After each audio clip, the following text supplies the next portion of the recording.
We're going to shift gears a little bit here now. We're still talking about the nature of matter, but the last few days we've been talking about the electron, the discovery of the electron in Thomson's charge over mass ratio, but also the measurement of the charge and which led to the measurement of the mass of the electron. Okay, we're talking about the electrons that, as we know now, orbit around the nucleus. Today we're going to shift gears and talk about the nucleus itself. And before we do that, we have to identify what we call isotope notation, because we're going to use that throughout our discussion on the nucleus itself. You might be familiar with this if you've done chemistry. Isotope notation is just a way of describing the composition of a particular nucleus.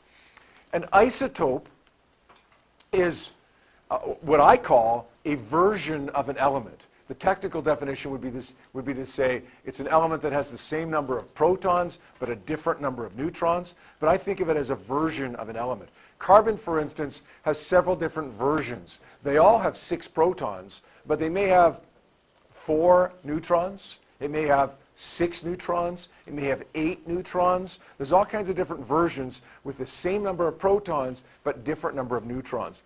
And we have to have a way, as we talk about the nucleus, of describing the difference between those versions or between those isotopes. So we use isotope notation. X would represent the symbol for the element. If we're talking about carbon, then the symbol would be X. Sorry, the symbol would be C. Okay, nitrogen would be N. Uranium would be U. Boron would be B, and so on. Z represents the atomic number.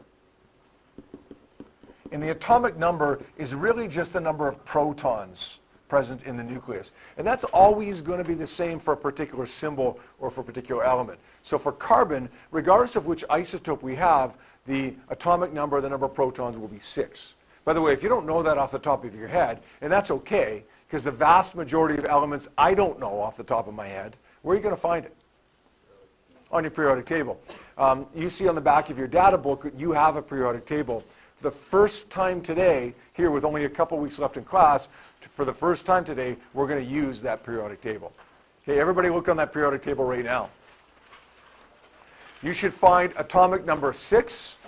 There are 2 numbers for every element. 2 numbers for every element.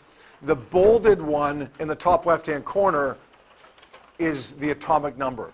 It's the number of protons. And you can see for carbon there, it is 6. Now this top number, A, is what we call the mass number. And the mass number is the number of protons plus the number of neutrons. That number does not appear on your periodic table. There is another number there, which we call the atomic mass. It's close to the mass number, but what it is a weighted average of all the naturally occurring mass numbers. That's a number that we're never going to use in Physics 30. Okay, we're never going to use the atomic mass. We want information about a particular isotope, not about the average of all the different isotopes. So the atomic number, absolutely we'll use, but we'll never use the atomic mass that's on your periodic table. Rather, we need the specific mass number of a specific isotope. So let's say for carbon 14, the mass number would be 14. That would mean that we have, for carbon 14, 6 protons. And how many neutrons would we have? How many neutrons? 8 neutrons. That comes from saying, well, 14 protons and neutrons. 14 minus 6 protons gives me 8 neutrons. On the other hand, we could have carbon 10, let's say, which is a pretty rare isotope of carbon, carbon 10, which would have 6 protons and 4 neutrons. Sometimes we see it written like this. That's okay. Even though the atomic number isn't listed, we can find the atomic number on the periodic table. You'd never see it written like this, because where would you find the 14? You can't find it anywhere, right? It's not on your periodic table. So you have to be given the mass number, and usually you're also given the atomic number. But if you're not, that's okay. Just go find it on your periodic table. I've also seen it written like this. If it's see it written like this, C14 or carbon-14, remember that number has to be the mass number because you have to be given the mass number. Okay, if you're given two numbers, all right, one's the atomic number as well. But if you're only given one number, the one number you're given must be the mass number. Make sense? All right. This is not something that you're likely to see as a standalone question on a quiz or a test. Rather, this is a tool that we're going to use throughout the next couple of days as we're talking about radioactivity in the nucleus itself. All right, let's move forward here and talk a little bit about radioactivity. Radioactivity is a natural process. It's a spontaneous process. It's a random process. In other words, radioactivity is something that happens beyond our control. We don't control if it happens. We don't control when it happens. We don't control how quickly it happens. It's got a mind of its own. It happens when it wants to happen. It's a process whereby one nucleus decays into something else. Carbon-14 is not stable. In fact, the vast majority of nuclei are not stable. Do you know there's something like, I don't remember the exact numbers, but something like 2,500 different isotopes, naturally occurring isotopes of elements? There's only like just over 100 elements, but there's about 2,500 isotopes of those elements, 2,500 different versions of those elements. And something like 2,000 or 2,200 of them are radioactive, are not stable. The vast majority of isotopes are not stable and will undergo radioactive decay. The vast majority of them will decay into something else, change into something else. And what comes out of it? Well, it's called ionizing radiation. Ionizing radiation, the product that comes out of radioactive decay is bad. Ionizing radiation, although we're all exposed to ionizing radiation all the time, we're generally exposed in fairly low doses to the point where our body can handle it. But if you're exposed to an inordinate amount of ionizing radiation, then it can lead to some bad things. Ionizing radiation means that it changes atoms to ions.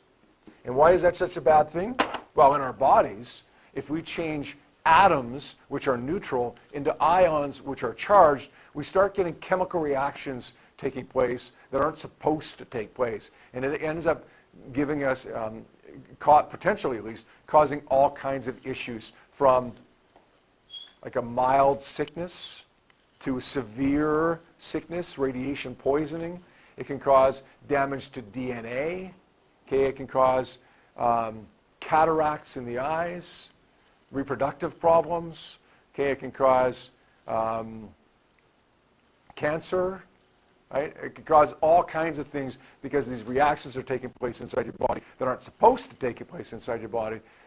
And all that happens because we've got these ions floating around inside there that were caused by the product of radioactive decay. Now, that's not meant to scare you because largely we're protected quite well from ionizing radiation. Right? Like, unless we live next to a nuclear power plant that melts down, we probably don't have to worry too much about it. Okay? But there are situations where it does become an issue. I want to talk right now about different types of ionizing radiation. This is a big table, and I gave you a template for it earlier on in class. The reason I did that is because such a big table, I don't want to take the next 5 minutes for you literally copying out the format of the table. You can see that I've got several types of radiation listed on the left-hand side, and then I've got several columns that we want to fill in. The 4 types of radiation, of ionizing radiation that I want to talk about are alpha decay, beta positive decay, and gamma decay. When we have an unstable nucleus, sometimes alpha decay will take place. And when that does, it kicks out an alpha particle, which is that ionizing radiation. We've talked a little bit about alpha particles since the beginning of this year. Remember, an alpha particle collides with something else? You just didn't know what it was. It saw the data for it on your data sheet, but you didn't know what it was or where it came from. It is a product of radioactive decay. It is ionizing radiation that comes as a result of a nucleus not being stable. An alpha particle has this symbol, 4,2 alpha, which means it has how many protons? 2. How many neutrons? 2. It's a little nucleus that breaks off of a bigger nucleus, this little nucleus having 2 protons and 2 neutrons. The idea is that when that breaks off, it makes the nucleus, which was unstable, a little bit closer to being stable. Sometimes it makes it perfectly stable. Sometimes it just is the first step in getting it stable. Now, it has 2 protons and 2 neutrons, which means it's exactly the same thing chemically as a helium nucleus. It's indistinguishable from a helium nucleus. So sometimes we actually see it written 4,2He as opposed to 4,2 alpha. Both are correct. Okay? And I've seen both symbols used on the diploma exam, 4,2He, 4,2 alpha. They tend to use this one, okay, but this one is also used. Now, you get a helium balloon and have you ever done this? You cut off the end of it and then you breathe in the helium and then you talk with a really high voice. How many people have done that? You're not breathing in ionizing radiation. You're breathing in helium atoms. Okay, helium nuclei are a problem because they're charged. There's a charge of +2, right? 2 protons. Helium atoms are fine because they're neutral. Now, you can, that's potentially dangerous too, is to breathe in that helium because you can fill up your lungs with helium and then there's no room for oxygen, which is a problem. But you're not going to poison yourself radioactively by breathing in helium from a balloon. Beta decay occurs in 2 forms. There's beta negative and beta positive. A beta negative particle has this symbol. It's a poor beta symbol, but looks more like this, like a handwritten B. 0 - 1 beta. Now, if you look at our isotope notation, this one doesn't make a lot of sense. 0 - 1, no protons and neutrons, but -1 protons.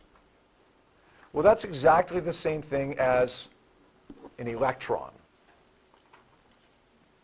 which is odd, an electron coming out of a nucleus when there are no electrons in the nucleus.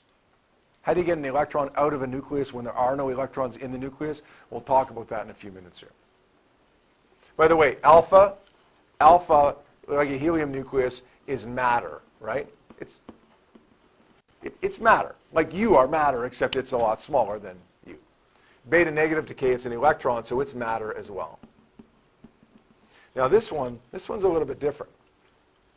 Beta positive decay, symbol looks like this. 0 + 1 beta. How many protons? No protons. Look at the top number, the mass number, 0 protons and neutrons. So what's this +1 down here? It's not actually a proton, rather it's what we call an electron? No. It's anybody know what it's called? You ever heard of a positron? Here, let's draw a little arrow to this. It's a positron, and it's not matter or energy, actually. A positron is antimatter.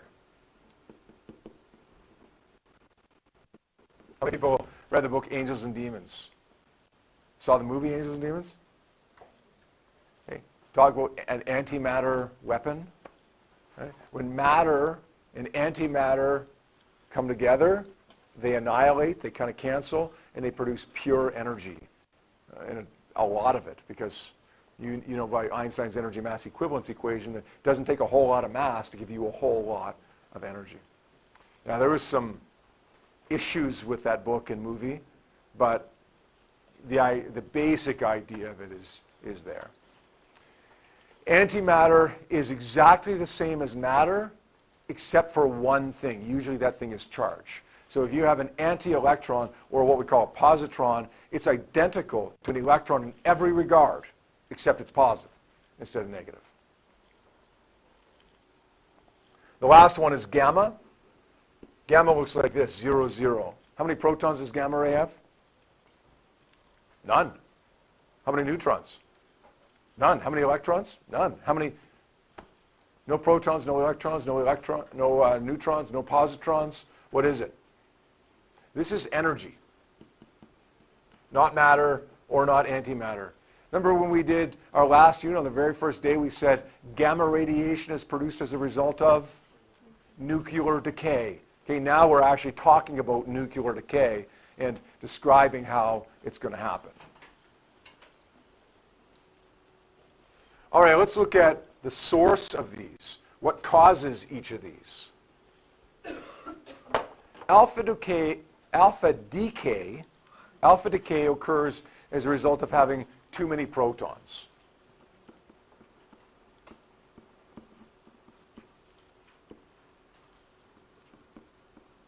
Now, why is too many protons a problem?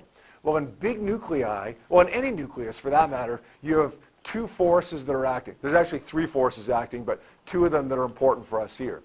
There's what we call the electrostatic force, which we've dealt with in Unit 2, and the strong nuclear force, which I think we alluded to earlier in the year, but didn't describe in detail.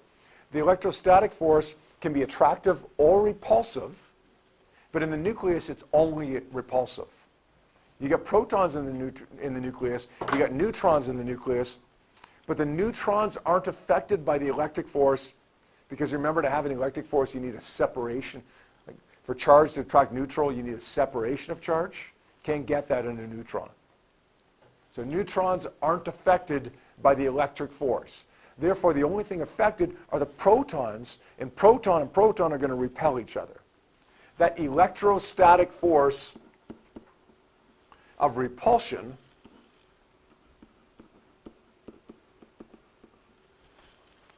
is bigger than the strong nuclear force, which attracts everything together, which wants to keep the nucleus together.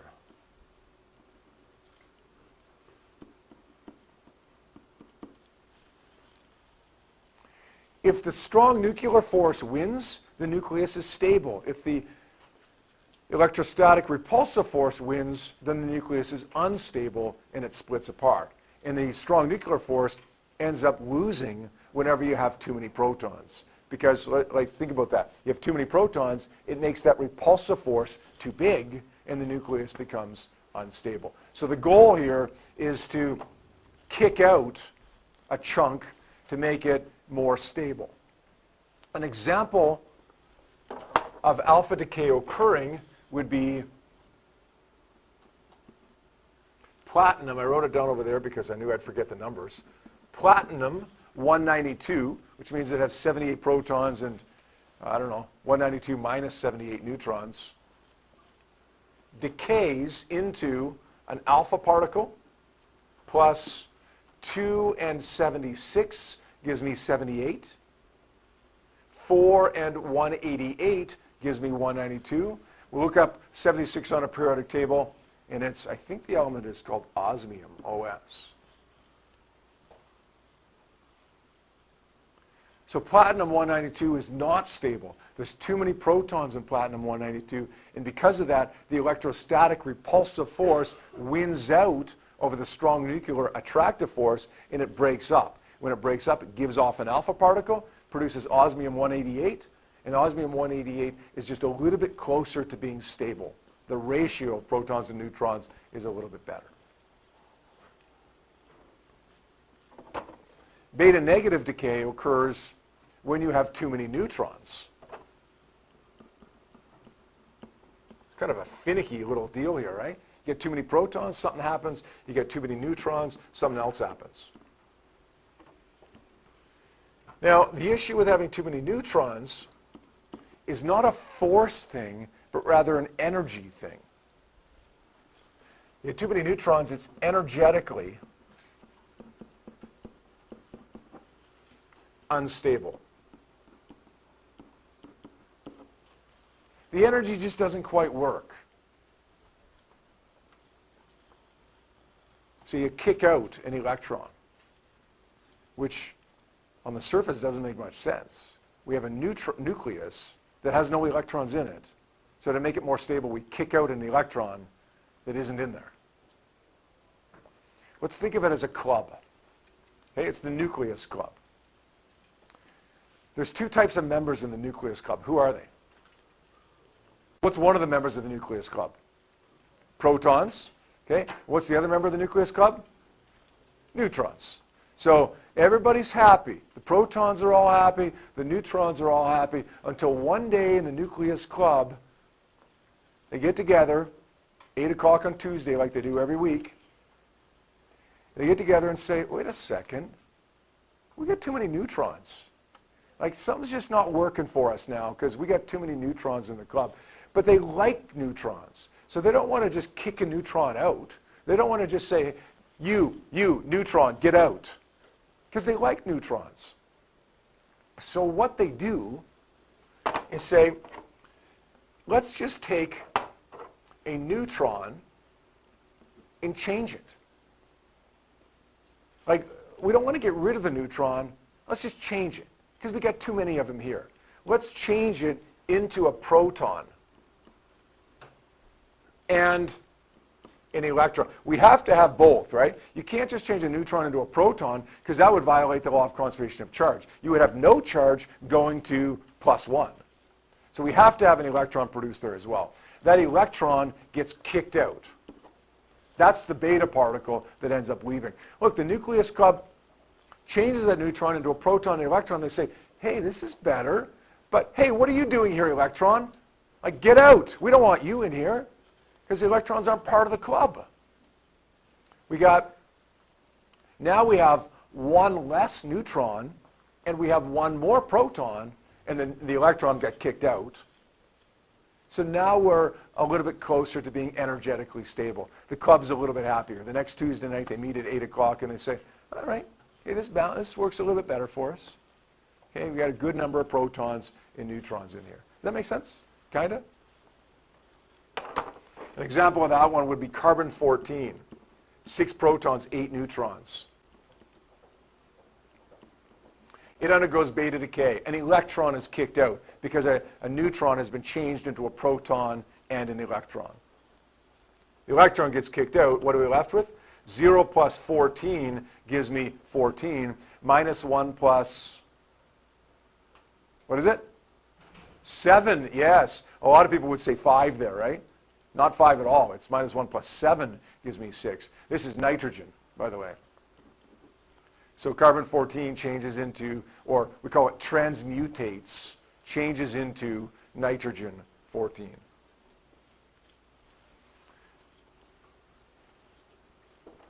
Beta positive decay, well, this time we get too many protons again. But this generally occurs in smaller elements. Too many protons, not coming from the fact that we have too strong of a force of repulsion, but this time too many protons make it energetically unstable.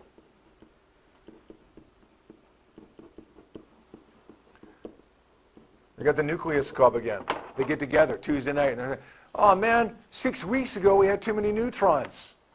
So we changed a neutron into a proton and an electron in order to make it more stable.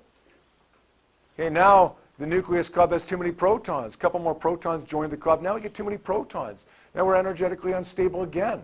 So what are we going to do? Well, we don't want to just kick out a proton because we like protons. Protons are part of us. So what do? We change a proton. What do you think you change it to? What is it? Somebody said it. A neutron. But that would violate the law of conservation of charge because positive becomes neutral. So what else you got to get out of this? A neutron and a positron. E plus is the positron, right? And then, of course, the positron gets kicked out because the positron's not welcome in this club. Now you got one less proton, one more neutron, and we're stable. Like, it's such a finicky little club, isn't it? Like we got to be just perfect. We can't have too many protons. We can't have too many neutrons.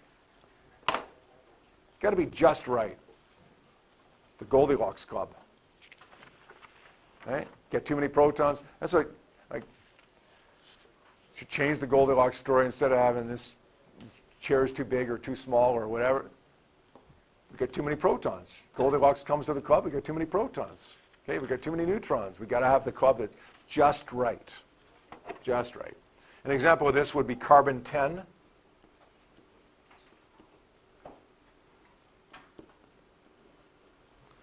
Produces a beta plus or a positron. Plus, what would that be? 0 plus 10. 1 plus, what is 6? Plus 1 plus 5 is 6, right? Up here it was minus 1 plus 7 equals 6. Here it's 1 plus 5 equals 6. And that's B, boron.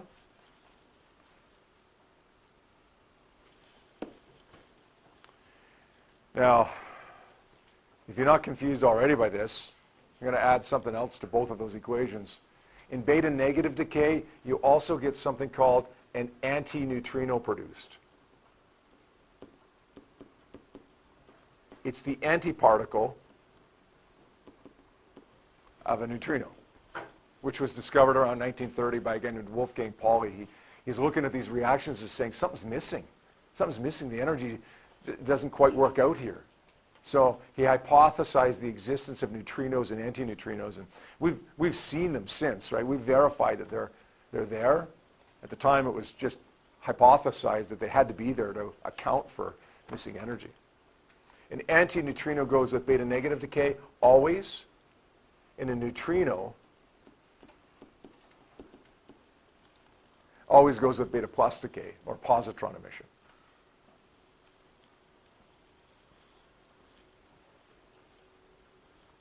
Gamma, this one's easier. This is just energy. This is just electromagnetic radiation that's produced here. Gamma decay occurs as a byproduct of some other reaction. We're going to say a byproduct of above. Tuesday night, 8 o'clock, you came to the Nucleus Club, got too many protons. What do? They make it change a proton into a neutron and an electron. And you just watched this? You just saw a proton change into a neutron and an electron? Like, that's kind of exciting, isn't it? Like, you watch this take place. The nucleus is left in an excited state when something like this happens. But it doesn't want to be there. So when the nucleus goes back down to its normal state, it gives off a gamma ray photon. Something like that's happened, and you watch something like that happen, you'd be excited too. Okay, nuclei are excited, but they don't want to be excited. Okay, they're kind of the Eeyores. They get a little bit excited, and then let's get back down to normal. Give off a photon to get back down to normal. So that's the byproduct of something like this, some kind of nuclear decay already happening. All right, lastly, let's fill in the last two columns, and they're going to go pretty quickly for us, and then we're done.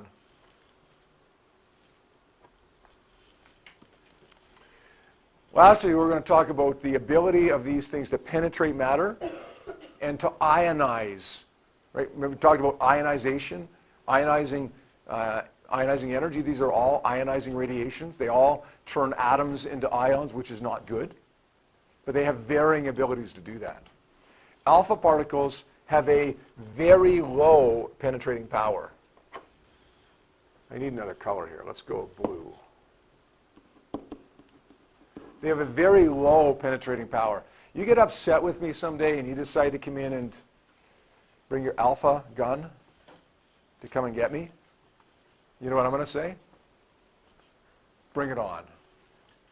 Bring it on. Because I got my little alpha shield, my little alpha gun shield right here in my hand.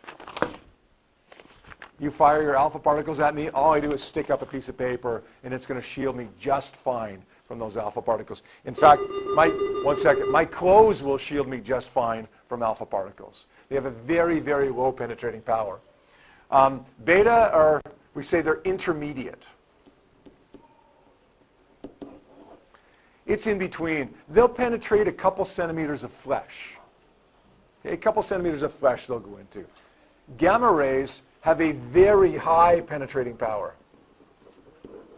Very, very high. They'll penetrate several centimeters of lead. Piece of paper is going to do nothing to shield you from that.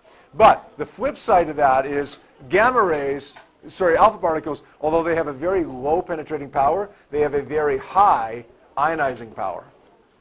They have a really strong ability to ionize matter. Gamma rays, although they have a very high penetrating power, they have a low ability to ionize matter. And of course, the fence sitters, the beta particles, who are kind of in between on penetrating ability, are also in between on the ability to ionize matter. The real danger from ionizing radiation doesn't so much come from alpha or beta entering your body, but rather radioactive material entering your body and then decaying when it's in there. Does that make sense? So you don't have to worry so much about breathing alpha particles or about alpha particles going through your skin. You got to worry about drinking water that's contaminated with uranium-235 that will decay and produce alpha particles once it's already in your body. All right? That's it for